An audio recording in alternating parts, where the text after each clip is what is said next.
Hello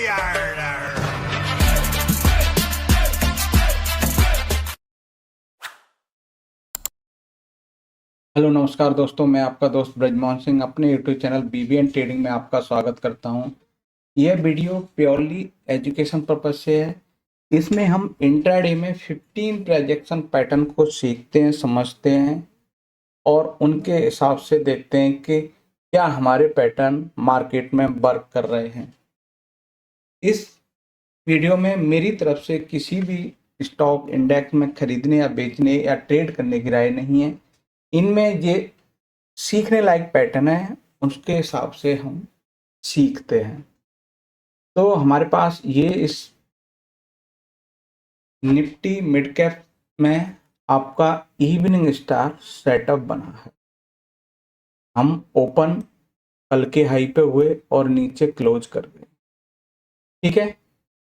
अब जब तक ये हाई ब्रेक नहीं होता तब तक नए मूव के लिए मार्केट तैयार नहीं होगा।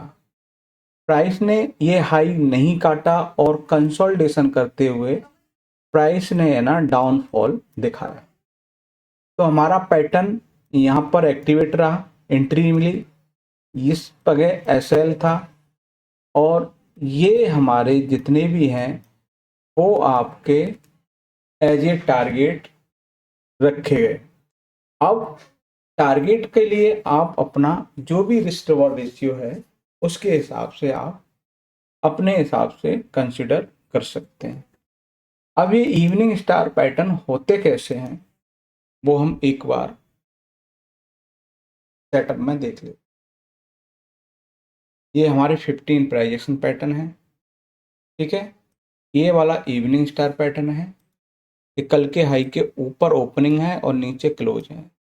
सीपीआर तक का टारगेट है क्योंकि सीपीआर में नीचे सपोर्ट हम कंसीडर कर सकते हैं। ऐसे ही हम प्रीवियस डे हाई, जब तक ये हाई ब्रीच नहीं होता तब तक हम कंसीडर नहीं कर सकते कि ये एक नए मूव के लिए रेडी हो रहा है। दूसरा इसके अपोजिट है वो मॉर्निंग स्टार है। क्या है, हमारी ओपनिंग प्रीवियस डे लो के नीचे हो और ऊपर क्लोज हो, उस कंडीशन में हम सेम उसका अपोजिट हम कंसिडर कर सकते हैं कि वो प्रीवियस डे लो के नीचे ओपन हो रहा है, वो प्रीवियस डे हाई के ऊपर ओपन हो रहा है, ठीक है। इसके बाद में और पैटर्न है हमारे पास, ये आपका वर्जिन सीपीआर जो सपोर्ट और रेजिस्टेंस का काम करता है। ये ओडी रिजेक्शन है, ये ओडी बाय एंड सेल है। हमारे पास red candle retracement, green candle retracement, M reversal, W reversal, pivot pressure trade, green candle breakout, red candle breakout, gap up rejection, gap down rejection, CPR breakout. तो ये 15 projection pattern है, उनके हम example देख रहे हैं क्योंकि हमारा निफ्टी मिड कैप में इवनिंग स्टार। अब हीरो मोटो में क्या है, इसकी ओपनिंग हमारी कहाँ है, सीपीआर के अंदर, बाहर क्लोजिंग है। आपकी एंट्री इस पैटर्न के हिसाब से आपकी जनरेट होती है। टारगेट के लिए 1:2 कंसिडर करेंगे, ठीक है। और अगर इसका हाई ब्रीच हो जाएगा तो आप लॉस बुक कर लेंगे, ठीक है। आप क्या करेंगे, लॉस बुक कर लेंगे इस पैटर्न के हिसाब से। चलिए नेक्स्ट हमारे पास में है ना, इसी के हम पीपीटी सेटअप को देख लेते हैं कि ये है। अब ये हमारे पास पीपीटी सेटअप है। ओपनिंग सीपीआर के अंदर, बाहर close by side, open CPR के अंदर, डाउन साइड क्लोज आपका डाउन साइड का ट्रेड। चलिए इसके बाद नेक्स्ट हमारे पास जो आता है वो है एचडीएफसी बैंक। इसमें है ना ग्रीन कैंडल रिट्रेसमेंट। इसमें क्या है कि दिन की पहली कैंडल अगर ग्रीन है, प्राइस उसके पास आता है, Incoming call from the Economic Times identified by उसके Truecaller. पास आता है तो हम उसमें क्या कंसिडर कर सकते हैं, उसमें हम ये कंसिडर कर सकते हैं कि प्राइस वहां से ग्रीन कैंडल बनना स्टार्ट हो जाए। जैसे ग्रीन कैंडल बनने लगे तो हम क्या करेंगे, इसके हाई तक के टारगेट के लिए आप कंसिडर कर लेंगे।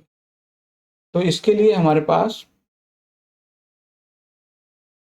इसका सेटअप है ग्रीन कैंडल रिट्रेसमेंट, ये कि दिन की पहली कैंडल ग्रीन है, प्राइस रिट्रेस करता हुआ जब इस लो के आसपास रिजेक्ट होकर ग्रीन कैंडल बनाने लगे तो आप ग्रीन कैंडल के हिसाब से क्लोज ही मिल गया, एंट्री, और दोनों में से जिसका लो होगा वो सेल, और ये टारगेट के लिए आप कंसीडर हो सकते हैं एट दिस लोकेशन। आपको इस लोकेशन पे ये आपको कंडीशन मिलेगी कि इस लोकेशन पर अगर ये फॉर्मेशन हो रही है तो हम इस तरह से अपना वर्क कर सकते हैं। इसके बाद नेक्स्ट है हमारे पास, इसमें भी जीसीआर बना है आपका सिटी यूनियन बैंक में। उसके बाद है हमारा ब्रिटानिया। ब्रिटानिया में क्या है, इवनिंग स्टार, क्योंकि हम कल के हाई के ओपन हो रहे हैं, नीचे क्लोज, और आपका टारगेट जिस हिसाब से आपने अपना रिस्क रिवॉर्ड रेशियो मेंटेन किया है उसके हिसाब से यहाँ पे आप कंसिडर कर सकते हैं। नेक्स्ट है AU small finance bank. Previous day high से रिजेक्ट होकर ऊपर क्लोज करें, क्लोजिंग पर एंट्री रहेगी, लो का सेल रहेगा, पिवट टू पिवट आप अपना टारगेट रख सकते हैं। इसके बाद नेक्स्ट है एवेन्यू सुपरमार्ट। उसमें भी आपको प्रीवियस डे हाई से रिजेक्ट होकर क्लोजिंग मिल गई, एंट्री आपको, और लो का सेल के हिसाब से टारगेट आप पिवट या आपने 1:2 जो भी कंसिडर करते हो उसके हिसाब से आपका टारगेट हो सकता है। नेक्स्ट है चोलामंडलम फाइनेंस। इसमें ओडी सेटअप के हिसाब से प्रीवियस डे हाई से रिजेक्ट होकर डाउन साइड क्लोज किया है तो आपको डाउन साइड के हिसाब से आपको ट्रेड देखने को मिल सकता है। इसके बाद है चंबल फर्टिलाइजर। चंबल फर्टिलाइजर में आपको ग्रीन कैंडल ब्रेकआउट, दिन की पहली कैंडल ग्रीन के नीचे क्लोजिंग आ गई तो ग्रीन कैंडल ब्रेकआउट के हिसाब से ये आपका डेली पिवट टारगेट, आपका वीकली पिवट और फाइनल मंथली पिवट, जिस हिसाब से आप अपना टारगेट कंसिडर कर सकते हैं। इसके बाद नेक्स्ट है हमारे पास, वो है कैनरा बैंक। कैनरा बैंक में क्या है कि ग्रीन कैंडल ब्रेकआउट इसमें देखने को मिला, क्लोजिंग मिल गई, उसके लो के एसएल के हिसाब से पिवट आपका टारगेट कंसीडर किया जा सकता है।